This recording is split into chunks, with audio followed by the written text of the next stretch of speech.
Ai, até que eu não tô com a cara tão ruim. Meu Deus do céu.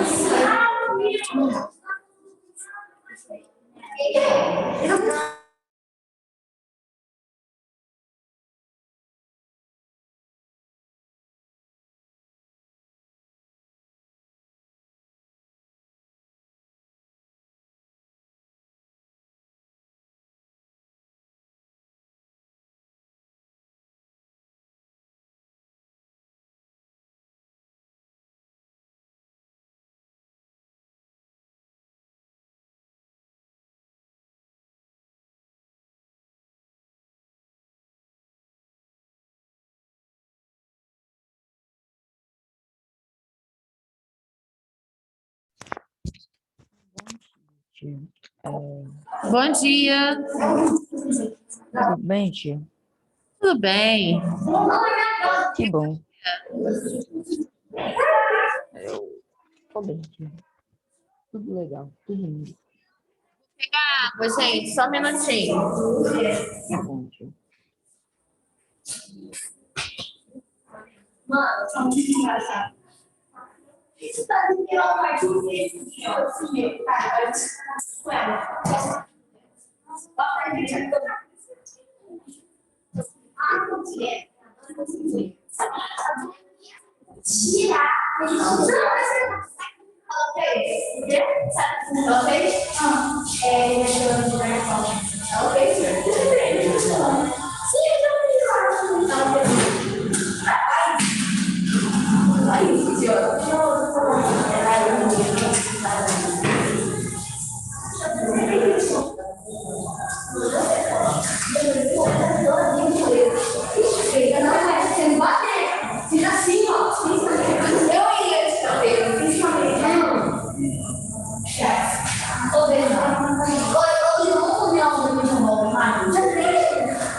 Gente, vamos fazer oração para começar?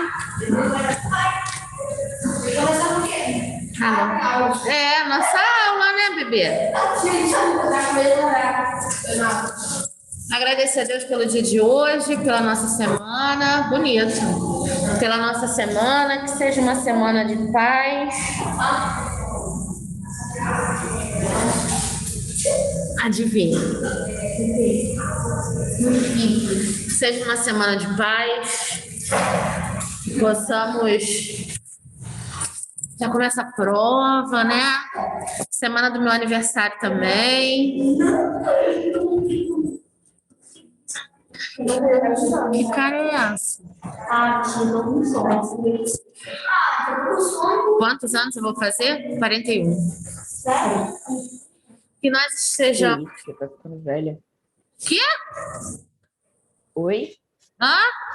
Tá ficando velha, tia, que você é louco. Tô ficando velha nada, tô ficando mais experiente.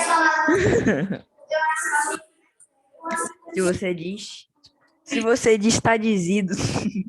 Olha. Ah, não tenho essa coragem, não. Não tenho, não.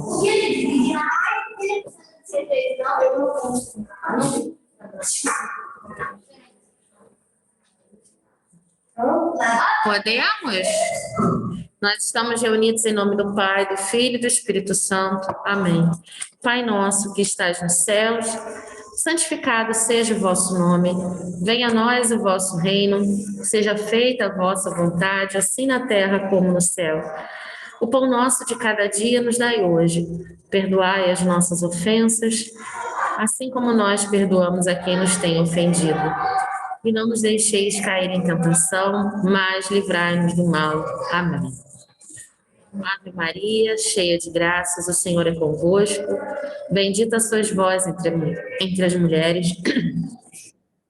Bendito é o fruto do vosso ventre, Jesus. Santa Maria, Mãe de Deus, rogai por nós, pecadores, agora e na hora de nossa morte. Amém. Padre Botinhar, intercedei por nós. São José, rogai por nós. São João Batista, rogai por nós. Nós estamos e vamos permanecer sempre unidos e reunidos, em nome do Pai, do Filho e do Espírito Santo. Amém. Falei São João Batista porque quinta-feira é dia de São João, meu aniversário. Olha lá. Quinta. Não, estou na outra escola. E eu acho que vocês estão online também, né? Não, também estou aqui, mas não vai. É o ensino médio que já está? Não sei. Eu já olhei o calendário 500 vezes e não guardo. Não, eu começo talvez eu quero uma sexta. Nossa, se eu quisesse começar a brincadeira, se eu organizar a sexta, a gente teria que vir na outra sexta. Não. Se você faz. Olha a minha situação que tinha aqui no Brasil. Então, gente, olha só. Semana passada a gente tinha começado a falar sobre a questão da intolerância religiosa, né? E aí tem que colar isso aqui. Ó, dia 2. Esquece. Ai, que adorei. Gente, Meu kit? Comprei na Giro. na Giro?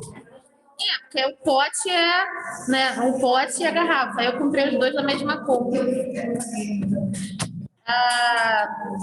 Na semana passada, a gente começou a falar sobre a questão da intolerância. Gostei de você aí, ficou legal.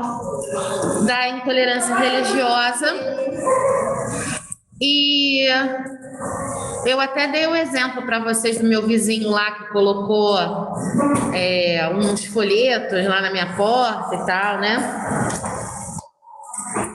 E aí a gente falou sobre essa questão da intolerância da mesma forma, né, que algumas pessoas falam assim: ah, eu não sou racista, mas que acaba tendo essa questão do racismo estrutural. Vocês sabem o que é o racismo estrutural?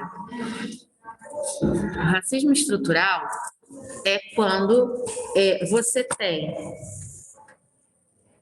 já inserido na sociedade, cravado na sociedade, algumas questões que estão diretamente ligadas ao racismo, mas que a maioria das pessoas acha normal, e algumas pessoas, inclusive pessoas que são negras,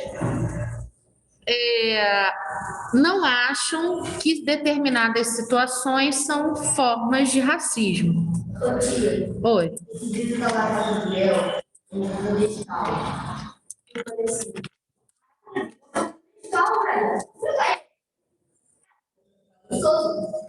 São mais humanos, você tá quase preto. Não, tem um que escuro, trombosamente forte. Não, é verdade. Não, ele botou uma colher, mas um pouquinho. Eu não sei se ele bebeu, cara, você bem escuro. Ele bebeu. Tá, mas o que isso tem a ver com racismo? Ele na hora também falou pra ele, eles têm preto. Aí, não você é racista? Aí, como assim, velho? Você está associando o preto e ele é vermelho. Cadê? Isso sobre o mexicano não tem nada. Então, olha só. Não, até tem. Até tem. Por quê? Depende de quem fala e depende de quem ouve. Eu achava, por exemplo, essa questão racismo estrutural. Às vezes você está sendo racista e você não percebe porque você foi sempre criado daquela forma, ouvindo aquilo, e ninguém nunca te disse, eu perdi um brinco. E que ninguém nunca te disse, bom dia, ninguém nunca te disse que aquilo ali é uma forma de racismo. Por exemplo, qual é a cor do café? Preto. Aí eu dizia assim, eu sempre gostei muito de tomar café. E aí, quando eu era menor, eu escutava assim, ah, você não pode tomar muito café, senão você vai ficar preta. Eu sempre achei que ficar preta por quê? Porque tá tomando muito café, que o café é preto. Né? Então, eu sei, mas qual é a relação? Qual é o problema em ficar preto? Entendeu? Qual é o problema em ficar preto? Mas eu nunca tinha feito essa relação. Para mim, era como, se você tomar muita Coca-Cola, você vai ficar preta. Se você tomar muita Pepsi, você vai ficar preta. Pela cor. Para mim, sempre teve relação com a cor da bebida e nunca com a cor da pele. Anos depois que eu ouvi, né, porque você vai tomar muito café, vai ficar preto. E a pessoa diz assim, e se eu quiser ficar preto, qual é o problema em ser preto? Aí aquilo me ativou. Ai, gente, isso é racismo, isso é preconceito, né? Porque ninguém realmente fala assim, se você tomar muito leite, você vai ficar branco. Não toma muito leite para não ficar branco. Como se não houvesse problema nenhum. Agora, se você quer dizer realmente café em excesso, pode fazer algum mal. Mas o mal não é em ficar preto. O mal é o quê? Você desenvolveu uma gastrite, está muito agitado, você perdeu o sono e por aí vai. Então, isso é racismo estrutural. Quer dizer, isso e aquelas outras coisas que a gente fala, às vezes, sem querer, como é que eu vou dizer assim? Achando que não tem problema nenhum, porque ninguém nunca te orientou, né? Então, na dúvida, procura orientação, até para saber se você não está sendo preconceituoso, racista.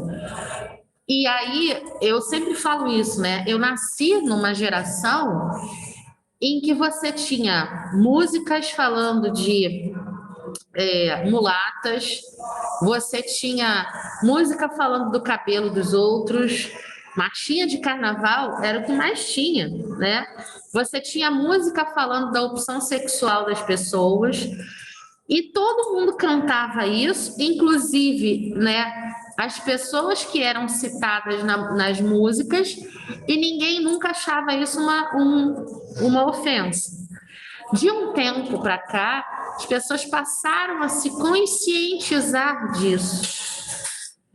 E aí, a partir do momento que alguém se ofende, você para, né? Você para. E aí não é dizer que você não pode mais falar sobre aquilo. Você não pode mais falar fazendo piada. Você não pode falar ofendendo alguém, né? Porque o sentimento é de cada um. E as pessoas expressam que se sentem mal. Então, é neste sentido. Na religião, acontece a mesma coisa. Inclusive com quem não professa uma religião abertamente, mas que tem ali a sua religiosidade, a sua espiritualidade. E ela precisa ter a sua espiritualidade respeitada. O que acontece em algumas situações é quando a pessoa começa a misturar muito as coisas e a gente percebe que aquela pessoa precisa de uma orientação, né? Por exemplo, algumas pessoas que estão perdidas espiritualmente falando. Aí na sexta-feira vai na Umbanda, no sábado vai na igreja evangélica, no domingo vai na igreja católica na segunda-feira vai na sessão do Centro Espírita. Aí é complicado. Aí não é só não estar vivendo uma religião, mas não estar tendo tempo, inclusive, de viver uma espiritualidade, porque são doutrinas completamente diferentes, né? E que algumas vezes nem conversam entre si. Né? É diferente, por exemplo, se você vai em duas religiões que têm matrizes muito parecidas, né? Então, você vai, por exemplo, na igreja evangélica e você vai na igreja católica. São ensinamentos do cristianismo. Tem algumas coisas na igreja católica que você não gosta, respeita. Tem algumas coisas na igreja evangélica que você não gosta e respeita. Eu respeito. E aí pode ser que você vá nas duas. Só um minutinho, fala.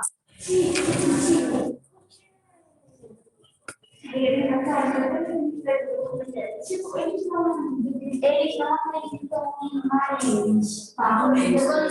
Peraí, rapidinho. Peraí, gente. Peraí. Deixa a colega terminar a pergunta dela. Fala.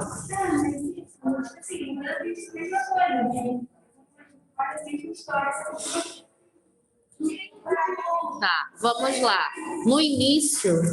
Lá no início, na igreja primitiva, não existia católico e protestante. Era todo mundo cristão, tá? A primeira grande divisão aconteceu quando o cristianismo ele começa a caminhar para o Oriente, e aí a gente tem a igreja ortodoxa. Então, é a primeira grande divisão. Posteriormente, nessa igreja que a gente vive no Ocidente, lá por volta de 1530 e pouquinho, que é quando acontece lá na Alemanha a reforma protestante. Você tem um monge, vocês já estudaram isso? Você tem um monge chamado Martinho Lutero, que ficou muito inconformado com algumas questões que aconteciam dentro da igreja. Porque naquele momento ali, você não tem uma igreja que está pregando a espiritualidade, como deveria ser. Porque você está assim, ó, tem toda uma igreja primitiva que ela dura mais ou menos 300 anos. Desde o ano 0 até mais ou menos o ano 360 e pouco. A partir do ano 400, vamos dizer aí, você tem uma igreja que ela vive a sua espiritualidade, sim, porém, essa conversão das pessoas do paganismo para o catolicismo, não, o cristianismo, ou do judaísmo, e o crescimento do islamismo, tudo acontecendo ali junto, algumas pessoas, elas começaram a achar que a religião, ela deveria ser o poder dominante. Então, quem começou a mandar em tudo eram os papas. E aí a gente está falando de mais ou menos 1.200 anos, né, para poder chegar lá em 1500 e pouquinho, que é quando acontece a Reforma Protestante. E nesse período não foi só Martinho Lutero que se revoltou. Vários outros personagens da história se revoltaram. E aí surgem alguns santos que ficam bastante conhecidos na igreja. São Francisco de Assis, Santo Antônio, Santa Clara. São santos que se revoltam justamente com o quê? Com essa ostentação de poder, ostentação de riqueza, venda de indulgências, que é a venda da salvação, né? Vocês vão estudar tudo isso na idade de Jesus aqui, ó, R$5. Exatamente, também venda de relíquias, né? As pessoas, elas estavam muito além de praticar uma espiritualidade. Era como se o dinheiro pudesse comprar tudo, inclusive a salvação. Aí fala, você quer comer? Paga 300 pilas de livro. Mais ou menos isso. E aí, Martim Lutero, ele escreve 95 cartas, né? E vai para a porta de uma igreja e coloca-se tudo lá na porta da igreja, dizendo tudo que está errado e como deveria ser. E dali começa a Reforma Protestante. Depois ele vai traduzir a Bíblia do latim para o alemão. E quando ele traduz a Bíblia, o que ele faz? Ele volta lá no judaísmo, em livros que no judaísmo já eram considerados livros apócrifos, ou seja, livros que não eram lidos em assembleia,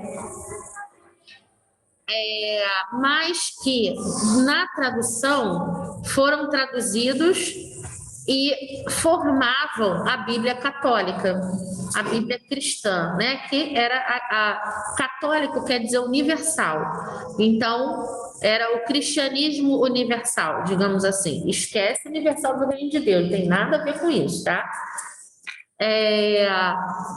E aí, Lutero vai, traduz a Bíblia para o alemão e retira 7 livros. Então, é a grande diferença que a gente tem da Bíblia católica para a Bíblia chamada de protestante, são esses 7 livros. Fala.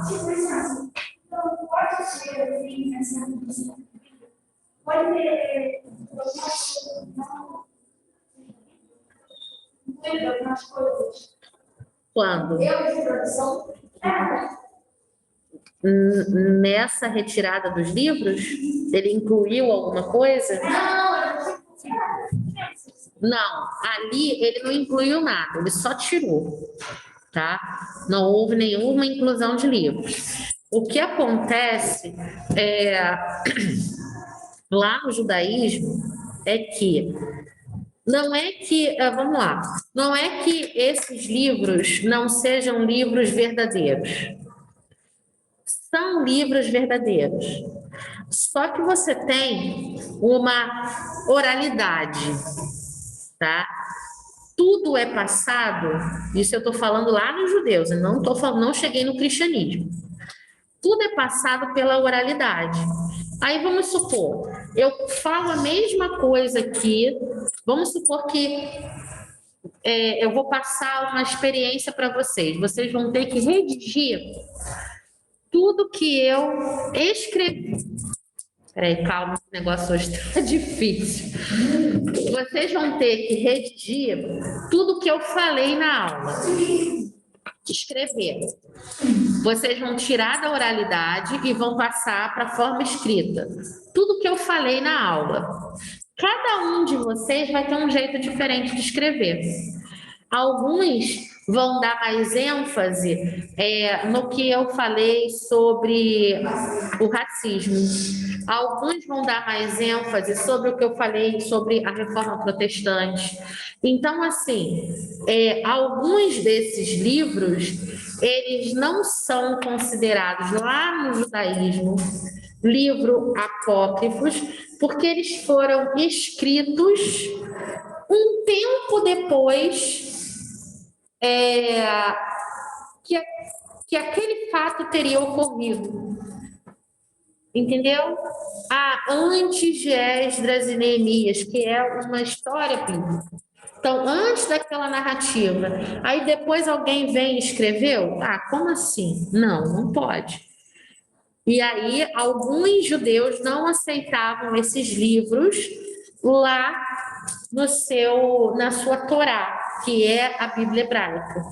E no cristianismo formam os 5 primeiros livros da Bíblia, que são o Pentateuco. Então, a gente tem, além do Pentateuco, alguns outros livros que formam o Antigo Testamento. E aí os judeus, lá antes do cristianismo, disseram, não, esses não. Só que uma outra versão, rapidinho, aí você tem uma outra versão que ficou completa. E foi essa versão, que é chamada de Septuaginta, que foi traduzida do grego para o latim. Entendeu? Então, é como se Martim Lutero tivesse dito assim, eu não vou traduzir a Bíblia do latim, eu vou traduzir outra, eu vou traduzir aquela primeira lá que os judeus utilizavam. Entendeu? Então, é isso, assim, não é que ele tenha deixado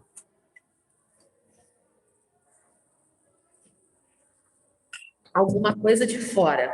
Na verdade, ele foi lá na raiz. Mas isso aí não tem nada a ver com o próprio cristianismo em si. Mas aí o que acontece?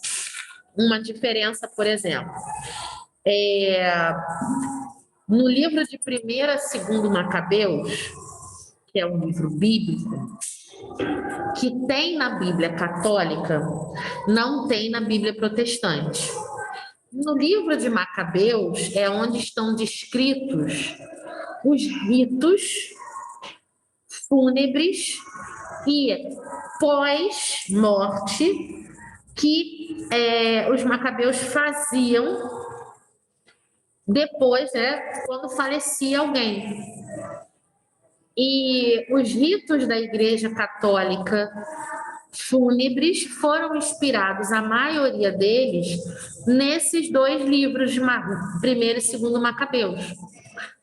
E aí você não tem esses livros na Bíblia protestante. Por você não ter na Bíblia protestante, já começa a diferença dos ritos fúnebres na Igreja protestante e na Igreja Católica, por exemplo, né? Na Igreja protestante, e aí quando eu falo Igreja protestante, eu estou falando de todas as igrejas evangélicas, tá? Não tem, por exemplo, um culto com o corpo presente. E na Igreja Católica a gente tem uma missa de corpo presente. Só um minutinho. Na hora do sepultamento, você não tem a encomendação do corpo. Na Igreja Católica, o padre vai encomendar o corpo, né? Antes de fechar o caixão, é como se ele tivesse, entre aspas, devolvendo a terra, né? Devolvendo aquele corpo que um dia serviu de casa para a alma, e a alma foi embora para o purgatório esperar o juízo final. Para os evangélicos, né, para os protestantes, não tem essa encomendação do corpo. Até se faz uma pregação, um momento de oração, mas muito mais para sustentar a família, né, daquele que ficou, e pela dormição da pessoa que morreu, porque ela vai dormir, essa alma vai dormir até o dia do juízo final. Depois, por exemplo, o católico faz a missa de 7º dia, faz a missa de 1 mês para a pessoa que morreu. O evangélico não faz mais nada. Pode. Quer falar? Não? Tia, como assim era aqueles 7 livros? Eram literalmente 7 livros ou capítulos separados? Então, Bíblia quer dizer biblioteca. E aí, cada livrinho da Bíblia é um livro. O livro de Tobias, o livro de Salmos, o livro... a gente, ano passado, a gente falou sobre isso, já lá no mês de setembro. A gente chegou a falar sobre isso. Pois é, mas esse ano eu vou... Quando a gente chegar em setembro... eu vou fazer novamente, vou falar novamente, porque setembro é considerado o mês da Bíblia, né? Então, lá eu vou fazer uma nova revisão. Mas por que não é capítulo? você tem, dentro de cada livro, você tem os capítulos. Eu tenho o Apocalipse. O Apocalipse é o nome de um livro. Aí eu tenho Apocalipse 1, 2, 3, 4. Aí são os capítulos. Entendeu? Fala. Eu tinha, assim, eu sou católica. Esse fim de semana, eu fui na casa dos meus primos. É um livro que minha avó e os 3 primas moram. Elas são crentes. Evangélico. Isso, elas são evangélicas. E no sábado, para eu não ficar sozinha, elas me chamaram para ir numa festa vespertina da igreja delas. Aí eu fui e o pessoal da igreja dela me convidaram para ir no dia seguinte, no domingo. E eu fui e eu fiquei com uma dúvida assim, por que na igreja católica a gente só faz, a gente ora, a gente faz as coisas e todo mundo fica quieto. Na igreja evangélica, tem a oportunidade. Não. Eles são muito paternados. Eles estão estudando desde o começo. Eles são Gênesis, eu acho. Não. Eles são no Êxodo. Não. E aí eles estudaram praticamente o Êxodo todo durante essas 3 horas. O culto. Isso é porque eu estou de 9 até meio-dia. E tipo, eu visitei ele. Não, mas por que eles são muito mais animados do que na católica? Eu não acho. Então, vamos lá. Na Igreja Católica, ó, gente, a nossa aula está toda na plataforma. Não falamos quase nada sobre o que está aqui hoje, mas a aula está boa, porque vocês estão falando, estão interagindo. Só não deixem de ler o que está aqui, porque é o que vai cair na prova, pelo amor de Deus. Mas, vamos lá. A Igreja Católica, ela tem o seu rito, tá? E o seu ritual, que a gente chama da liturgia própria da missa. Então, normalmente, a maioria dos católicos só vai à missa. E não vai a outros momentos de celebração que a Igreja Católica também proporciona, como, por exemplo, o momento de louvor. O rito da missa, ele é sempre o mesmo, mas a forma como ele vai ser celebrado vai mudar muito de região para região. Então, a forma como o Ministério de Música toca, a homilia do padre. Então, assim, você foi nessa igreja evangélica e você achou muito animada. Eu já fui em algumas igrejas evangélicas que eu quase dormi, porque a coisa era muito arrastada. Então, assim, do mesmo jeito que existe igreja católica muito animada, e de repente você ainda não foi em uma que fosse animada, você foi numa igreja evangélica que era muito animada. E não foi em uma que era muito, muito lenta, muito tradicional. E aí, por exemplo, se você vai numa missa dos jovens, lá na paróquia que eu frequento, é a missa das 18h30. É bateria, é guitarra, é baixo. Ela não vai subir, sabe? Ela vai subir aqui. Aham.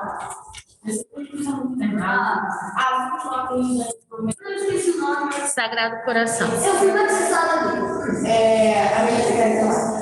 E a minha irmã gosta de ir lá nessa igreja aqui, porque ela acha que eles não acolhem muito. Eles vão numa igreja lá que eles saem de manhã para poder ir lá na mesa. Nossa Senhora da Conceição. Lá com o Padre Natal. Que é muito animado. A minha irmã falou para mim que lá eles são muito mais acolhedores do que aqui. Então, tipo, ela nem vem mais nessa missa de direito, ela só vem lá nessa missa aqui quando ela não consegue ir pro fim, né? Ela geralmente vai dar uma e é mais ou menos isso mesmo, sabe? Às vezes não precisa nem Ir em outra igreja é o horário da missa. Você vai, assim, na missa das 7 horas, normalmente tem bastante idoso, né? O pessoal que acorda cedo no domingo, e é uma missa mais lenta. E a missa das 18h30 é uma missa super animada, mas tem gente que não gosta, porque gosta de uma missa mais lenta, mais calma. A única vez naquela igreja que você falou, que era missa de alguma. Eu prometi falando, lembro que era. É sério, a gente lá fora. Ô, Gabriel, viu? Não tá alguma coisa?